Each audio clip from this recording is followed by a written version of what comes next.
우리나라는요, 전국 어디를 가든지 면사무소가 있어요.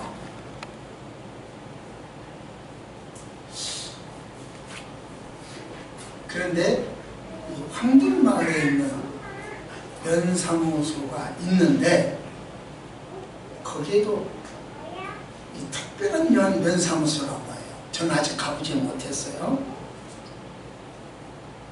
면사무소라고 딱 써놨는데 들어가 보면 관공서가 아니랍니다. 짜장면, 짬뽕, 우동 이런 거 판대요. 그 간판이 면사무소예요. 근데 그 면자가 동네안 그 동네안 면자가 아니라 밀가루 국수 할 때 그 면자예요. 그래서 면사무소래요. 면사무소라고 써있지만 다 관공서가 아니듯이 오류동의 주민들이 다 오류를 범하고 사는 건 아니잖아요. 수원 밑에 우산이 있는데 그 사람들은 다 산수를 못해서 틀리는 우산하는 사람들은 아니잖아요. 양다리에 산다고 해서 줏대 없이 왔다 갔다 오늘은 이거 내일은 저거 또 돌아다니는 그런 건 아니잖아요. 오늘 본문이 그래요. 하나님의 징계가 있다고 모두 저주스러운 건 아니라는 뜻입니다. 예레미야 2장부터 25장까지는 총 12편의 설교가 있어요. 그 중에서 본문은 유다 백성들이 유선적으로 살기 때문에 그 신앙이 참 유선적 신앙이더라. 그러니까 하나님으로부터 많이 책망을 받죠. 그러면서 하나님은 너 고치지 않으면, 회개하지 않으면 칠 거야, 때릴 거야. 그러겠어요. 예레미야는 그걸 알기 때문에 가슴이 아파요. 다가올 심판이 너무 안타까워. 그래서 어떻게 하면 좋으냐. 말해도 듣지도 않고 안내해도 따라오지도 않고 어떻게 하면 좋겠냐. 아이고 번뇌를 해. 이러지도 못하고 저러지도 못하고. 그 슬픈 가슴을 노래로 표현했어요. 그것이 바로 오늘 예레미야서죠. 그래서 예레미야는 눈물의 선지자다. 유다 백성들이 15가지 죄를 집니다. 하나님이 유다 백성 죄 15가지를 쭉 말합니다. 그 중에서 오늘 이야기는 뭐냐? 하나님을 버린 죄. 하나님 말씀을 잘 듣지 않는 죄. 바알을 따라가는 죄. 이 세 가지를 이야기합니다. 13, 14절이죠.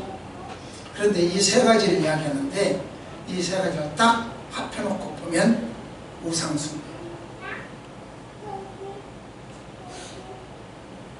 그리고 우상숭배의 결과는 징계다, 벌이다. 이렇게 경고를 합니다. 15절, 16절에서 그렇게 이야기합니다. 이런 상황에서 하나님은 어떻게 하실까? 하나님의 가슴은 어떨까? 그걸 지금부터 말씀을 드리려고 합니다. 오늘 제목을 같이 한번 읽어볼까요? 시작! 역설의 사랑. 역설의 사랑인데 그 중에 이제 오늘 고뇌하시는 하나님, 번뇌하시는 하나님, 고민하시는 하나님에 대해서 말씀드리려고 합니다.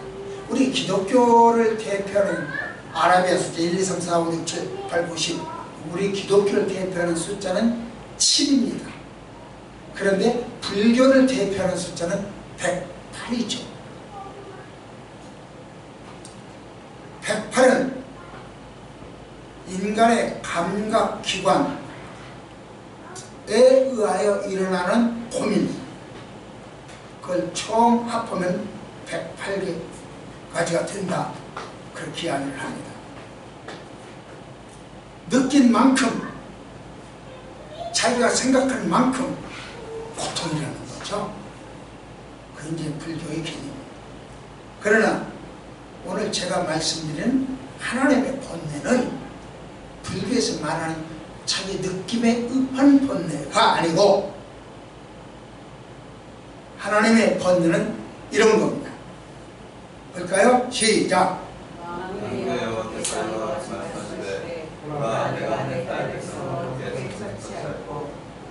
만군의 여호와께서 이와 같이 말씀하시되, 보라, 내가 내 딸, 내 백성, 얘를 좀 어떻게 할까? 고민을 하죠. 어떻게 처치할까? 고민을 해요. 어떤 여러분들도 그렇죠. 저도 그렇고 마찬가지입니다.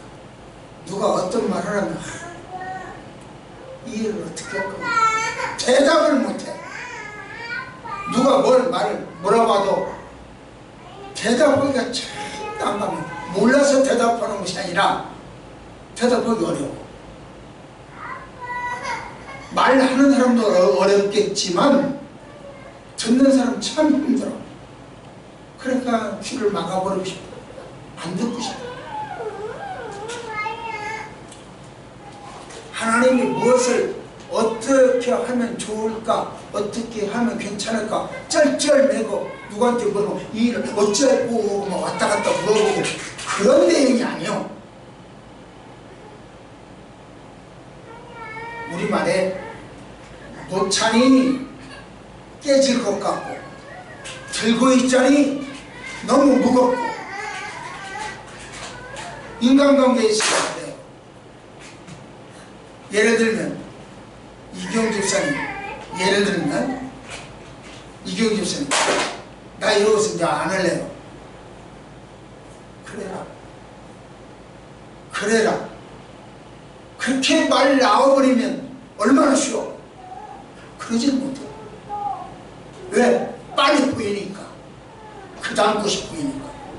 또 예를 들면, 목사님 나 이렇게 하고 싶어요. 하지마. 그 말도 못해. 왜? 그 말하면 또 그 다음 반응이 뭘지 보이니까. 그러니까 노찬이 깨지겠고 틀자니 무겁고. 그래서 내 딸 내 백성을 어떻게 할까 근심과 걱정을 하게 되는 거죠. 차라리 버려버린다면 그 잠깐만 아프면 돼. 그래 네 맘대로 해. 네가 하고 싶은 대로 해. 그 잠깐만 아프면 돼. 아니고 야 그러지 마. 그건 안 돼. 이러니까 안 돼. 하고 끌어안으면 상당한 오랜 기간 괴로움이 있겠죠. 이러지도 못하고 저러지도 못하고 탄식하시는 하나님, 번뇌와 고민 속에 산다는 거죠. 여러분, 우리의 삶이, 여러분과 나의 생각이, 삶이 우리 하나님 보시기에 저 녀석 어떡할까? 이게 버리자니 그렇고 취하자니 그렇고 저 녀석 어떡할까? 고민을 안 줬으면 좋겠어. 우리 하나님은 고민스럽게 안 했으면 좋겠어.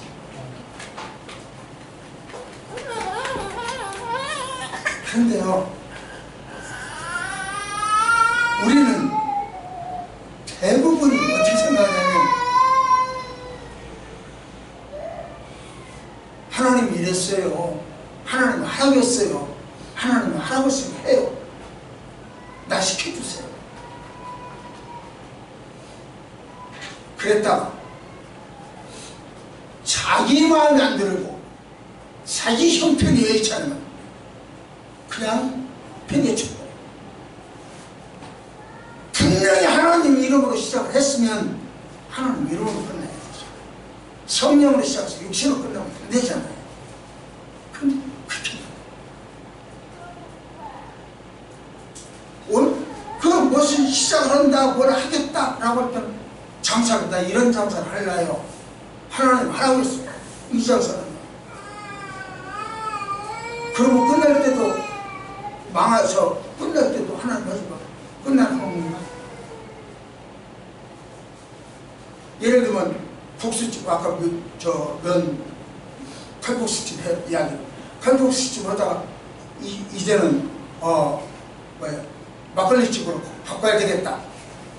막걸리가 더 잘 팔리니까 바꿔야 되겠다. 그러면 칼국수집도 시작할 때 성령으로 시작해요.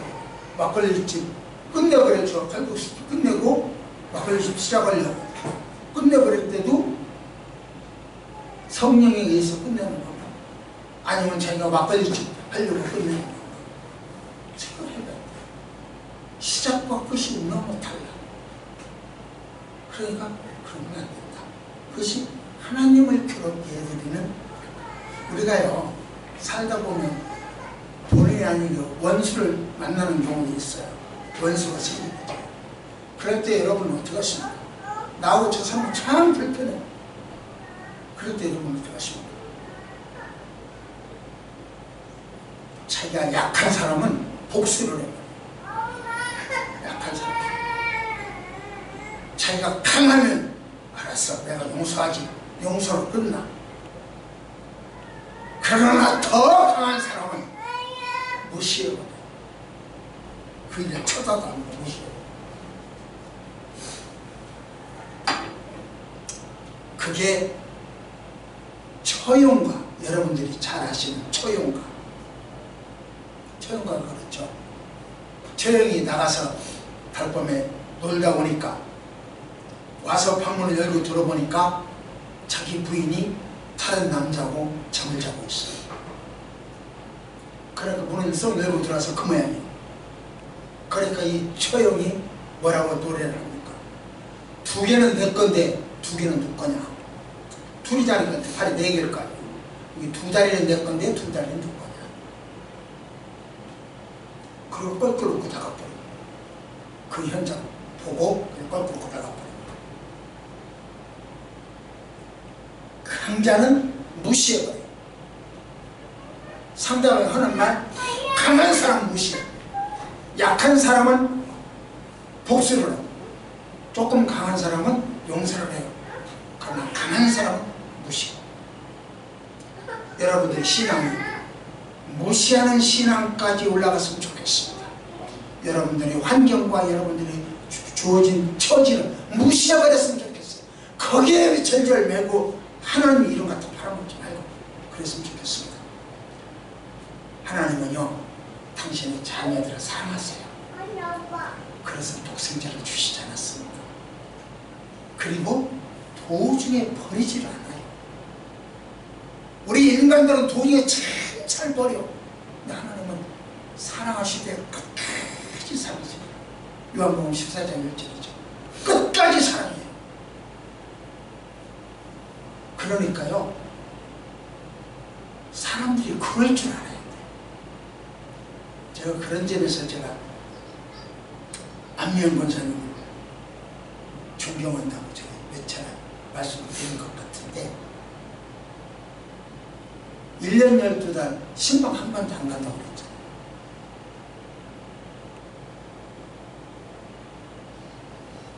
아버지 돌아가셨어도 지금 신방 안 갔어요. 장례식장은 갔지만 신방 안 갔어요. 그럼 그게 잘했냐? 잘했냐? 나는 잘못했어. 내 가슴으로는 잘못했어. 근데 환경은 우리 권사님은 이만큼도 요동이 없잖아. 요동 치는 것이라도 그런 빌미라도 좀 보였으면 좋겠어. 그런 것도 안 보였어. 그런 게 충분히 됐어. 하나님은요, 끝까지 사랑하셔. 도중에 패딱패딱 김삿갓처럼 이래 떠돌아도 안 그래. 그래서 난 참 권사님의 그 부분이 참 좋다, 이제 이런 생각. 이경 집사는 저한테 가끔 혼나잖아요. 야단 맞잖아요. 그래도 제자리를 제일 지고 싶어요. 우리 하나님은 우리를 그렇게 사랑하신다. 버리지 않으실 줄 믿습니다. 흔들리지 않으실 줄 믿습니다. 끝까지 사랑하십니다.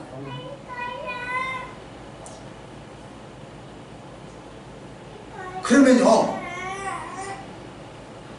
그런 하나님이라면 우리가 무슨 일을 해도 말을 바꿔서 거치게, 무슨 짓거리를 해도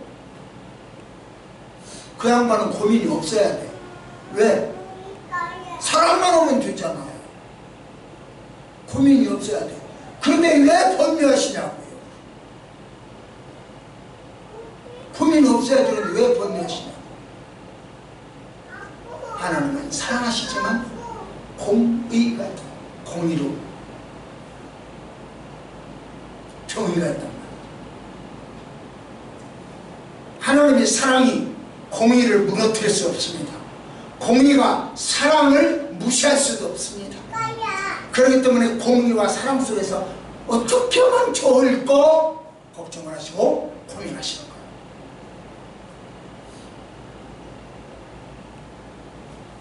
권사님, 제가 신방 간다 소리를 거기서만, 장례식장에서만 안양 가서 만납시다 그렇게 오고는 한 번도 내가 이야기를 안 했는데 속을 안 섭섭했어요? 섭섭해서 안 섭섭했어요? 저는 그것을 안양 가서 만납시다 그 이야기는 제가 안양 신방 가겠습니다 그 소리였거든. 그런데 하나님 허락을 안 해요. 즉 보내지를 않아요. 그래도 이만큼도 안 변해.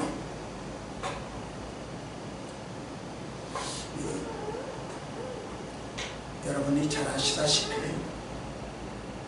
저는 초등학교 선생님으로 시작을 했잖아요.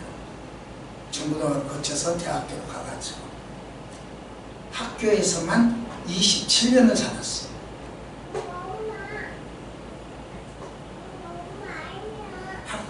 학생들이 말썽을 피우면 학부형들을 소환을 하잖아요. 학부형을 소환하면 와서 선생님, 우리 애는 절대로 그럴 일 없어요. 그럴 아이가 아니에요. 친구를 잘못 사귀었어요. 그렇게 하게 되거든요. 속으로 뭐라고 대답해요? 권사님 뭐라고 대답해요? 그 못된 친구가 당신 아들이에요. 친구를 잘못 사귀었다면 그 못된 친구가 바로 당신 아들이에요. 여기까지 나오지만 말을 못하죠. 이처럼 하나님은 우리의 형편을 아시고 우리의 처지를 다 아셔요. 그리고 우리 가슴속 깊이 묻어둔 이야기까지도 잘 아세요. 그러면 하나님께서 우리를 보실 때 어떻게 평가하실까? 어떤 모습이 비춰질까? 지금 여러분과 나 이 자리에 지금 경건한 척 앉아있어요. 아니, 경건하게 앉아있어요. 그럼 하나님 보시기에도 정말 내 마음에 쏙 드는 경건일까?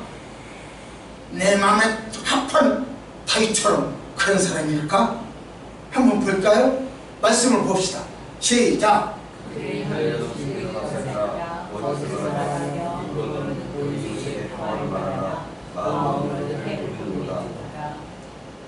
입술은 죽이는 화살이래요.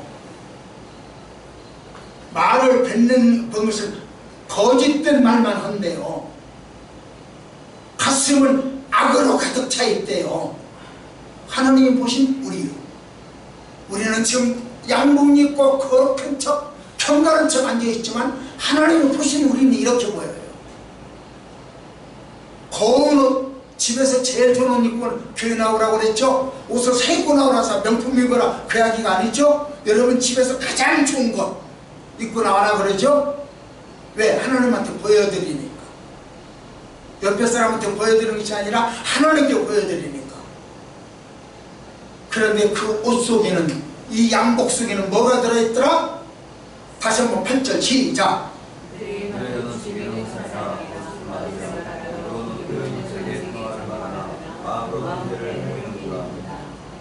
죽이는 화살, 거짓된 입, 착한 마음, 이게 나래요. 이게 안녕부의 모습이래요. 그래서 회개를 촉구하라. 야, 너 그것 회개하지 않으면 곤란해. 그것 회개해. 목사님 가슴 아프게 하고 성도들 가슴 아프게 하고 하나님 가슴 아프게 한 것, 너 성령으로 시작해서 육신으로 끝나는 네 모습, 너 그 모양이야. 그거 회개해. 그리고 나서 이렇게 결심을 합니다. 시작. 내 나이 늘어나며 내게 관하였으며 내 마음이 일어나에 복하지 아니하느냐. 내 마음이 보복하리라 결심을 해요. 마음으로 보복한다. 하나님은 징계를 결심하십니다. 그러나 징계를 그냥 그 자리에서 하시는 하나님은 아니었어요. 결심을 하시되 기다리는 하나님. 제가 가끔 이야기를 하죠. 선악과를 딴다. 아담이 이렇게 하와가 선악과를 딴다. 이때 여기를 딱 잘라버리면, 오른손으로 따면 왼손 잘라버리고 왼손으로 따면 왼손 잘라버려버렸으면 오늘날 이렇게 죄 안 질 거 아니오. 이런 이야기가 나오는데, 아니요. 우리 하나님은 여러분과 내가 죄를 짓는 즉시 현장에서 징계를 하신다면 여러분 오른손 붙어있을 사람 없어요. 여러분의 왼쪽 눈 있을 사람 없어요. 여러분의 입 붙어있을 사람 없어요. 우리 하나님은 내 오른손으로 범죄를 하건 왼손으로 오래 참고 회개를 기다리시는 하나님인 줄 믿습니다. 이게 하나님의 사랑. 그러니까 죽이자니 사랑이 문제요, 살리자니 공의가 문제요. 이 녀석들을 어떻게 할꼬 근심 걱정을 하세요. 내 마음이 매우 고민하여 죽게 되었으니 너희는 여기 머물러 기도 좀 해다오. 나와 함께 기도 좀 하자. 예수님이 그런 말씀하시지 않았습니까? 이것이 바로 우리를 향하신 하나님의 역설적 사랑입니다. 징계 속에 사랑이 있다는 뜻입니다. 두 번째는 시작. 어떤 하나님? 하나님도 슬퍼하세요. 여러분 신앙생활 잘하는 것 같고, 여러분들의 좋은 결정 내리는 것 같고, 여러분들의 성령의 결정을 내리고 하나님 시키는 대로 했다고 했다. 하나님은 절대 그렇게 여러분들 쉽게 안 해요.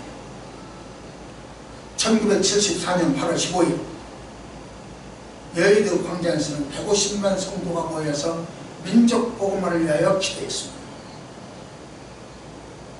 그날은 우리나라 최초 전철 1호선이 개통되어서 서울시는 물론이거니와 전 국민이 자합을 갖는 축제에 들어갔습니다. 바로 그때 국립극장에서 문세관이가 총을 쏴서 유경수 여사가 명을 달리했습니다. 그래서일까 그날 밤은 정말 억수가 쏟아졌어요. 장대비가 쏟아졌어요. 그때 그럼에도 불구하고 여의도 광장에 엎드린 성도들은요, 그 피를 맞고 분노 이런 슬픔, 나라의 연약함을 놓고 땅을 치면서 경고를 했습니다. 그날 비가 너무 많이 오니까 어떤 사람은 비를 안 맞으려고 이불 뭐라고 우비를 둘러쓰고 엎드려 있었어요. 그런데 우비를 둘러쓰고 엎드리고 기도를 하니까 쓰레기로 알고 지나갔어요. 그때는 여의도 광장에 쓰레기가 굉장히 널려 있었어요.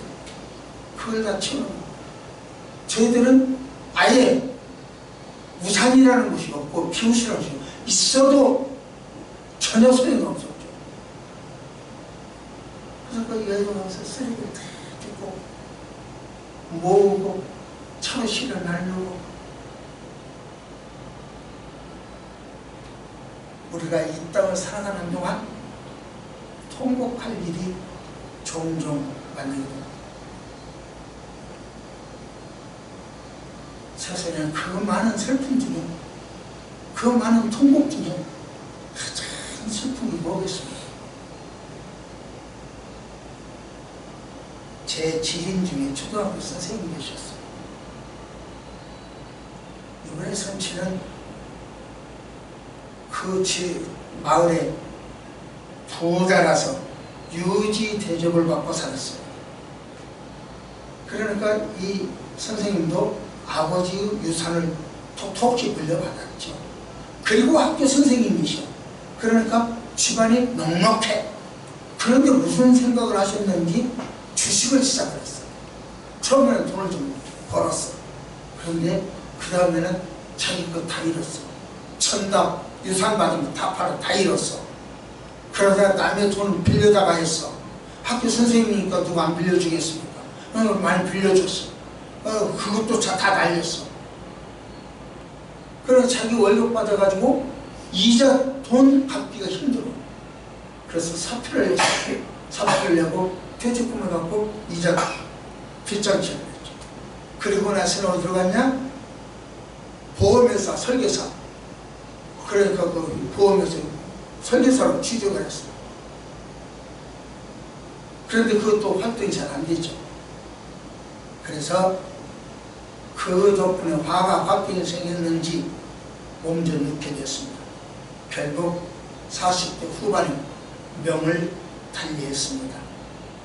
참 저하고 가까웠던 선생님인데 그렇게 됐어요. 이제 어린아이들, 형제인데 형제가 학교를 다녀요. 그걸 놔두고 자기 어머니는 홀 어머니이죠. 그리고 자기 아내를 두고 갔어요. 그 중에 누가 가장 슬플까요? 아들 혼자 살아가기 힘들까 슬프다? 엄마 아니면 부인 누가 가장 슬플까요? 한 임금이 신하들도 그렇다죠. 자식 죽었을 때하고 부모 죽었을 때하고 어느 경우가 더 슬프냐. 그 당시 사회는 효와 도덕을 중시하는 사회이기 때문에 모든 신하들이 다 뭐라고 되냐면 엄마, 부모가 돌아가셨을 때가 슬픕니다. 그렇게 대답을 했댔죠. 그런데 아무 말 못하던 이 대가 정승은 나중에 너는 왜 대답하느냐 하고 임금이 물어보니까 그 대답할 수 없이 대답을 하는데 내 아버지가 돌아가시고 부모가 돌아가시니까 남산이 희미하게 보입니다. 그러나 내 자식이 죽으니까는 남산이 안 보일디다 그랬습니다. 무슨 말이냐? 부모가 돌아가시니까 슬퍼서 눈물 흘리는데 눈물이 줄줄 쏟아지니까 남산이 흐릿하게 보여, 희미하게 보여. 그런데 자식이 죽으니까 얼마나 눈물이 쏟아지는지 아예 남산이 안 보여버려. 슬픔이 어떤 것이 크다는 것을 알겠죠. 말씀을 한번 봐줍시다.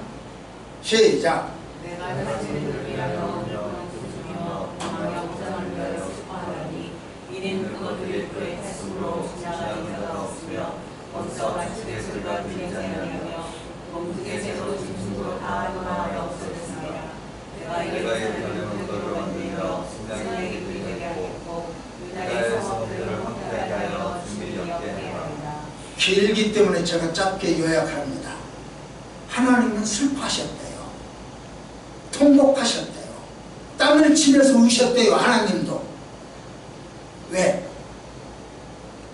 왜 하나님 슬퍼하셔? 살인이 징계를 당하고 목장이 징계를 당하고 섬, 이 도시가 징계를 당하고 황폐해지기 때문에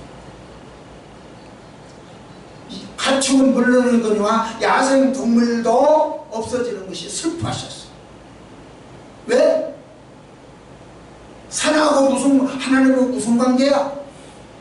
야생 동물하고 가축하고 하나님은 무슨 관계야? 왜 그것들이 없어지고 황폐해지는 것을 그렇게 슬퍼하셨어요? 반대네요.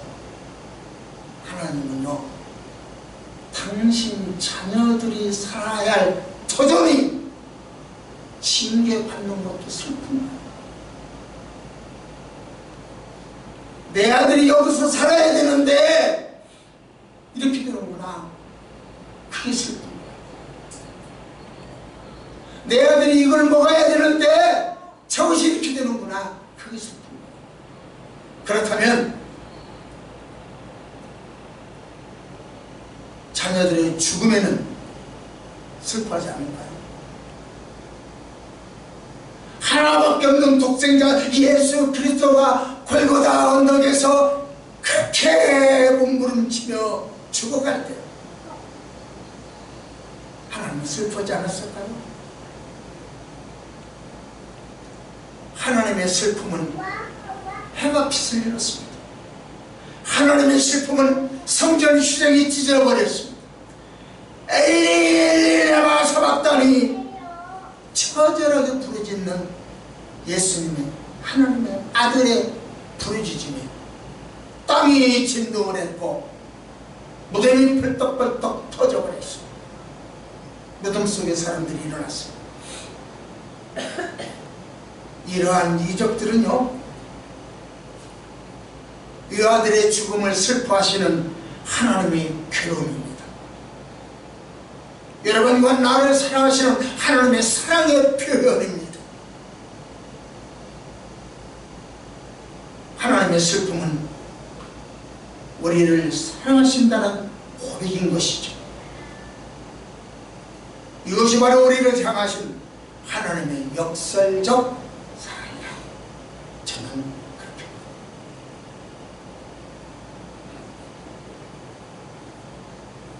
뭔지 아시겠습니까?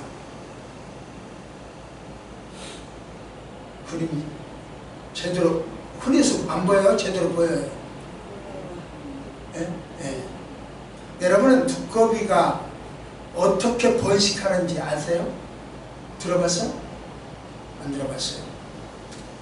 인터넷에 두꺼비 번식 방법이 나오는데요, 두꺼비가 임신을 하면 뱀이 잡아먹는데요, 뱀이 잡아먹으면 뱀 뱃속에 가서 부화를 한대요. 그래가지고 꽃뱀이요 이때. 그래가지고 결국 뱀 뱃속에서 생명체가 살아나와야 되니까 뱀이 죽는다는 거죠. 그래서 이런 사진까지 첨부를 해서 설명이 나와 있어요. 그러나 한마디로 저는 여러분에게 믿지 마십시오. 가짜입니다. 그렇게 해야 되는 거죠. 그래서 인터넷을 믿지 마십시오. 가짜입니다. 저는 그렇게 해야 됩니다. 제가 이 설교를 쓰기 위해서 이런 말이 인터넷에 있기 때문에 이걸 쓰기 위해서 서울대공원 파충류 담당관을 불렀어요. 전화를 했어요. 모르는 사람이 전화를 했어요. 내가 이렇게 해서 이걸 좀 알아야 되겠는데 좀 가르쳐다오. 그랬더니 두꺼비는 양서리를 합니다. 양서리는 개구리처럼 물속에 알을 낳아서 올챙이로 자란대요. 그러나 꽃뱀은 화사죠. 꽃뱀은 두꺼비를 좋아한대요. 여러분이 스테이크 좋아하듯이 두꺼비를 좋아한대요. 하지만 두꺼비를 먹었을 때 그 두꺼비의 독성에 의하여 뱀이 죽는 수도 있답니다. 두꺼비를 먹고, 그러니 독약 먹은 거죠. 죽는 수도 있대요.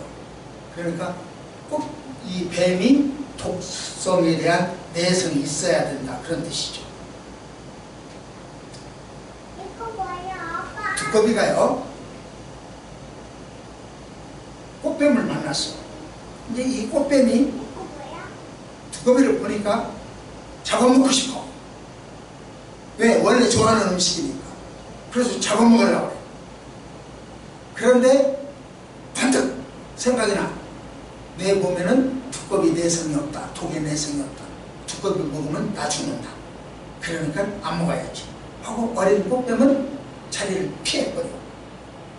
그러니까 뱀이 피하니까 두꺼비는 나자마자 더 약을 올려. 거기서 그 앞에 가서. 그러니까 화학김에 뱀이 잡아먹어버려. 그러면 뱀은 죽는다. 이것은 제가 왜 이야기를 하냐면은 성급하게 화내지 말아라. 내 마음에 안 드는 소리가 있어도 함부로 못 들은 척으로 기다려라. 하나님이 뭐라고 하시나 들어봐. 내 마음에 안 들어도 쉽게 결정하지 마. 하나님이 뭐라고 하는가 들어보자. 상대방이 약해 보이거나 상대방이 약점을 발견했다고 해서 그들을 하대하는 나에게 돌아와요. 그러기에 예수님은 사람을 의무로 취하지 말라 하셨던 거죠. 이스라엘 백성들이 하나님의 자녀로 선택되어서 특별한 은혜를 받은 것은 사실이에요. 그러나 이스라엘 사람들은 하나님의 사랑을 무시하고 하나님께 순종하지 않았죠. 그래서 어떻게 됐어요? 징계받았잖아요. 그리고 그들이 살고 있던 젖과 꿀이 흐르던 가나안 땅은 불탄 광야처럼 들짐승마저도 처참하게 되어버리고 말았죠. 화는 그렇게 쉽게 내는 것도 아니고 쉽게 발산하는 것도 아니고 그러면 결국 인간관계만 깨지게 됩니다. 그래서 이야기를 조심해야 된다. 이렇게 말씀합니다. 그렇기 때문에 쉽게 화를 내지 말아요. 칼을 보내신 하나님. 쉽게 화를 내면 칼을 보내세요. 징계를 보내세요. 이 전설입니다. 심합니다. 힘이 제일 세다고 하는 헬라클레스. 이 헬라클레스가 어느 날 가고 있는데 앞에 이만한 무슨 덩어리가 보여가지고 자기 그 앞길에 놓여있단 말이야. 그러니까 요것 봐라. 요것이 내가 누군지 하고 내 앞을 막어. 발로 툭 쳐버렸어. 그랬더니 저쪽 가서 수박만이 쾅 커져. 이거 봐. 나를 놀리네. 또 한 번 뻥쳤어. 그랬더니 훨씬 더 커져버렸어. 요거 뭐야? 너 나하고 한번 해보자는 거야? 그리고 자기가 들고 있는 몽둥이를 막 빵빵빵 쳐버렸어. 그랬더니 그게 너무 커져가지고 그 좁은 길을 꽉 막아서 도무지 움직일 수가 오도 가도 못하는 갇혀버렸어. 그때 아테네의 여신이 나타납니다. 나타나서 나와서 시 웃으면서 그 길을 막고 있는 이상한 물체한테 웃어줘요. 웃어주면서 조용히 음악을 들려줘. 그러니까 그 음악 소리를 듣고 거기서 보고 점점 작아지더니 본래대로 자랐어. 그렇게 하려고 그래서 이게 뭐야? 어떻게 된 거야? 머리둥저어르고 있는데 그때 그 여신이 이야기를 합니다. 더 이상 건드리지 마십시오. 얘는 당신 가슴 속에 들어있는 화덩어리와 똑같습니다. 건들면 건들수록 커지는 겁니다.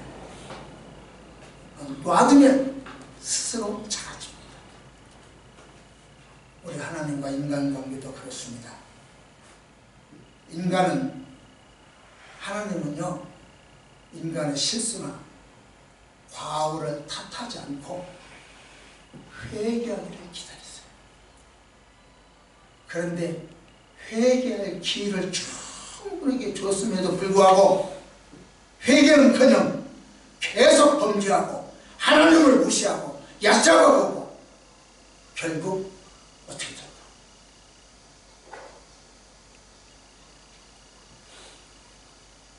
징계의 칼로 다스리게 되겠죠. 사랑이 많으신 하나님은 참고 인내도 하시지만 징계도 하십니다. 하나님의 사랑은 한계가 없어요. 굉장히 커요. 그러나 회개를 촉구하는 징계의 칼도 있습니다. 사랑과 공의는 공존합니다. 말씀을 맺겠습니다.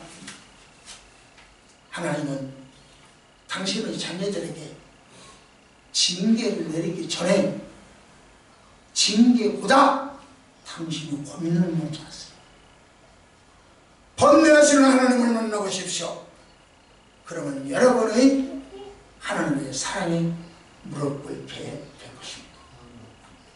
하나님은 우리의 죄악을 징계하시기로 결정하시지만 슬퍼하십니다. 슬퍼하시는 하나님을 위로해 드리세요. 어떻게 하나님을 위로해 드리겠습니까? 우리의 회개는 슬퍼하시는 하나님을 위로해 드리는 방법이요. 슬퍼하시는 하나님을 위로해 드리면 여러분은 행복할 겁니다. 하나님은 회개하지 않는 사람에게는 징계의 칼을 보내십니다. 칼을 보내시는 하나님, 그 하나님은 바로 내 곁에 있습니다. 칼을 보내시는 하나님이 멀리 계시지 않아요. 바로 내 곁에 계세요. 그러나 회개를 기다리시는 하나님은 내 안에 나와 함께 하십니다. 그래서 회개하면 용서받을 줄 믿습니다. 이것이 바로 우리를 향하신 하나님의 역설적 사랑입니다. 그 사랑이 여러분과 우리 교회와 내 가슴에 충만하기를 축복합니다. 기도하십시다. 하나님, 이 아침 주신 말씀 인생의 걸음이 되어지게 하옵시고 빛이 되어지게 하옵소서. 회개를 촉구하시는 하나님 앞에 무릎 꿇고 만나는 저희들 되어지게 하옵소서. 예수님 이름으로 간절히 기도드립니다. 아멘. 할렐루야. 우리 찬송 같이 3장이죠? 3장 4장